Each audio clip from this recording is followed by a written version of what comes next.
আপনারা একটা যদি দয়া করে ঘর দিতেন খুবই খুশি হতো। দেখেন আমার ঘর কে বা এই ঘরের ভিতর কি থাকা যায়? আমাকে দেয়ই না, এমনকি কিচ্ছু করে না। সাল পারলে চলে, কীভাবে চলে নিজের পরিশ্রম করে আসতে। আমি তো মাঝে মাঝে আবার সাথে সাইডে দেই কাগজ দিয়ে দিয়ে, আবার কাজ করে বেতনও কম। বেশ কয়েকটা তদন্ত আছে, বুঝতেই পারতেছে আমার নাকের অবস্থা। এখন তো আমার ডাক্তার সাহেব তো রেস্ট দিয়ে দিচ্ছে, বেঁধে ফেলছে। তো আমার তো আসলে শুয়ে থাকলে তো কাজগুলো পেন্ডিং হয়ে থাকবে। তুমি কয়েকটা তথ্য এখানে নিয়ে যাও, নিয়ে যাও একটু তদন্ত করে দেখে আসো। তোমার আছে, ফোন আছে পকেটে? নিয়ে যাও। এই যে এটা হচ্ছে শাহজাদপুর উপজেলা, এই ফোনে যোগাযোগ করে ওইখানে যাব। হ্যাঁ, এটা তদন্ত করবা। এই ছোট বাঁকুড়া, এটা মুক্তি নাম, এটা এটা নাও। এই যে এখানে দুটো ফোন নাম্বার আছে, যে কোনো একটা নাম্বারে যোগাযোগ করে ওই বাসায় যাব। বাসায় যায় জানার চেষ্টা করবে। আসলে অনেকে ঘর থাকতেও ঘর চায়, যে কারণে কিন্তু তদন্ত। আমি যেহেতু যাই সেহেতু আমি পারতেছি না। তুমি যাও, যাই এসে আমাকে রিপোর্টটা দিবে এবং সেটা আমি আবার প্রকাশ করব, যে ডোনার তাকেও দেখাবো। অনুমতি দিলে আমার কথা দিয়ে এসো। আসসালামু আলাইকুম। যারা নিয়মিত আমার ফ্যান ফলোয়ার তারা তো জানেনি, হঠাৎ করে একটু হাতে চোট পেয়েছি। ডাক্তার বলেছে আপনাকে রেস্টে থাকতে হবে, কিন্তু রেস্টে তো আসলে শরীরে যতটুকু কষ্ট হচ্ছে তার চেয়ে বেশি কষ্ট হচ্ছে আমি সরাসরি মাঠ পর্যায়ে গিয়ে কাজ করতে না পারার কারণে। এখন আমার ছেলে আছে, ছেলেকে পাঠাচ্ছি, ও গিয়ে করে তদন্ত করে আসবে। এরপরে আরও কয়েকটা ঘরের কাজ হচ্ছে, অলরেডি 3টা ঘরের কাজ চলছে। আরও বেশ কয়েকটা আবেদন এসে জমা হয়ে আছে। প্রতিদিন সকাল থেকে রাত অবধি আমার ঘর দরকার, আমার টয়লেট দরকার, আমার এই সমস্যা ওই সমস্যা। আসলে সব তো কভার করা যায় না। এরপর যখনই একটা ঘরের টাকা ম্যানেজ হয় তখনই আমরা তদন্ত করি। তদন্ত করে 10টা দেখে একটা, আপনারা যখন বেশিরভাগ মানুষ কমেন্টসে বলেন যে এইটাই দেওয়া জরুরি, আমি সেটা নিয়ে কাজ করি। তো বাবা যাও, হ্যাঁ খুব সুন্দর করে খোটা খোটা দেখবে, এবং কথার মধ্যে কিন্তু বোঝা যায় যে আসলে সে মিথ্যে বলতেছে না সত্য বলতেছে। ঠিক, সে তো একের পুঙ্খানুপুঙ্খানুভাবে এটা করে নিয়ে আসবে। ঠিক আছে, ভিডিওটি দেখুন, ভালো লাগবে। আর সর্বশেষ মতামত দেবেন আপনাদের ভাতিজার তদন্ত ঠিক আছে কিনা এবং কাকে ঘরটা দেওয়া যায় দেখতে থাকুন। যা, ঠিক আছে।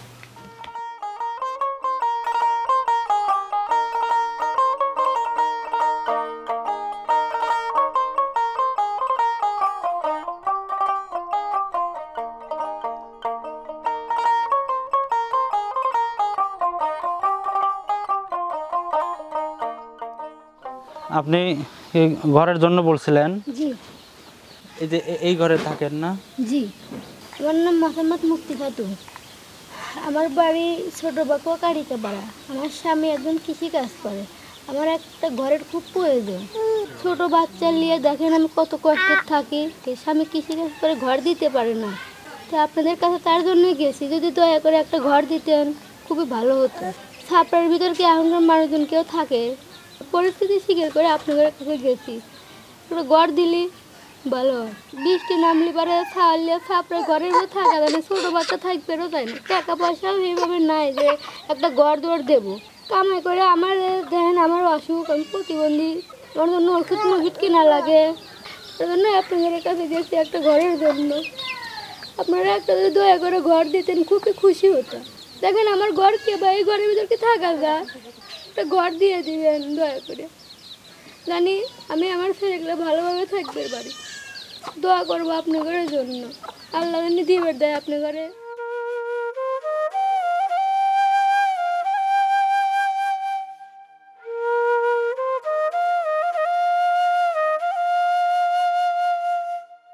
আমরা দেখতে পারলাম এই যে মুক্তির ঘর, আর এই যে পাশে টিউবওয়েল দেখতে পাচ্ছেন, এই টিউবওয়েলটা আমাদের চিত্র পরিবারের পক্ষ থেকে দেওয়া হয়েছিল।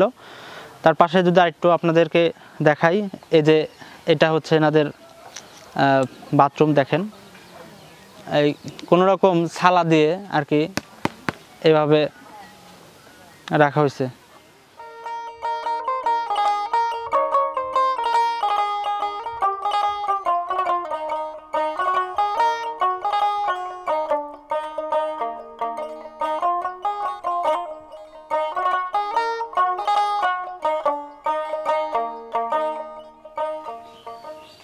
আপনার ঘর, হ্যাঁ আপনি চাইছিলেন ঘর, হ্যাঁ আমি ঘর চাইছিলাম। এই বাসা আপনার? হ্যাঁ বাড়িতে কে কে থাকে? বাড়িতে এখন আমি বর্তমান চাল পারলে আমি থাকি দিব। আপনার স্বামী নাই? আছে এখন না থাকে। আপনার টিনের অবস্থা না খুব খারাপ। ওই যে পিছনে দেন কি অবস্থা। ফোনে আসেন দেখেন। এই দেখেন কি করে ধরে রাখছি, কি করে রাখছেন এখানে? আমার তো পাচ্ছি না।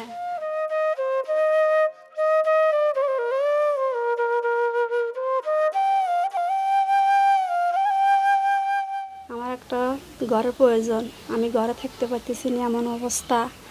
আপনারা দেখে শুনে যেতেছেন, আমার ঘরটাই অবশ্যই দিবেন। আমি খুব কষ্ট করি, আমার স্বামীর থেকেই আমার নাই, আমি পরিশ্রম করে খাই। আমার একটা ছেলে একটা মেয়ে, দিলি পারে একটু খুশি হইলাম নি।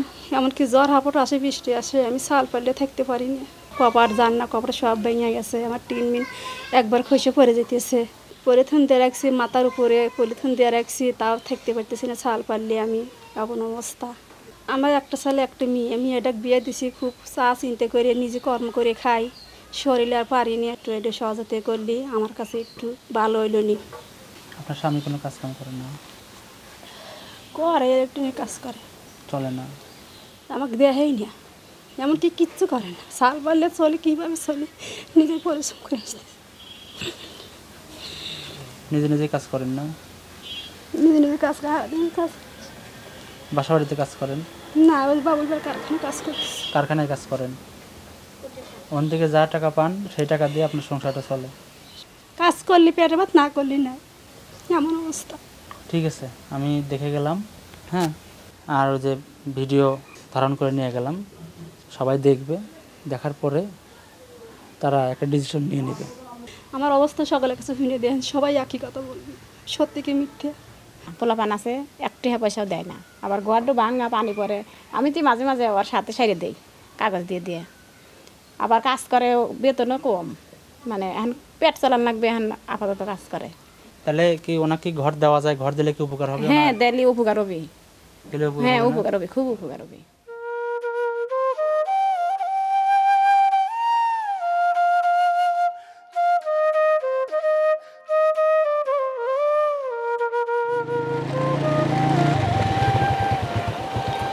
কি অবস্থা বাবা? এই তো তদন্ত করে আসলাম।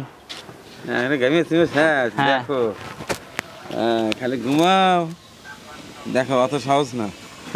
দূর থেকে কাশবন কোনো দেখা যায়, চাইবে মাত্র টাকা পাও আর 12টার মতো ঘুমাও। আজ খেলা বুঝছো তো? এই তো বুঝলাম। আচ্ছা, আর দেখো মানুষ কত কষ্টে থাকে। তো কি অবস্থা প্রাথমিকভাবে তুমি আমাকে বলো, তারপর ভিডিও দেখবো। দেখলাম দুইটা ঘর দেখলাম, অবস্থা একদমই খুবই খারাপ, ওটা ভিডিও দেখলেই বুঝতে পারবেন। আচ্ছা যাই হোক, শুধু তুমি আমি দেখলে তো হবে না, আমার দর্শকরা দেখবে, বিশেষ করে আমার ডোনাররা দেখবে, তাদের মতামতের উপরে দিয়ে দেবো ইনশাল্লাহ। আচ্ছা ঠিক আছে। যা বাসা যা, রেস্ট নাও, যাও। আচ্ছা।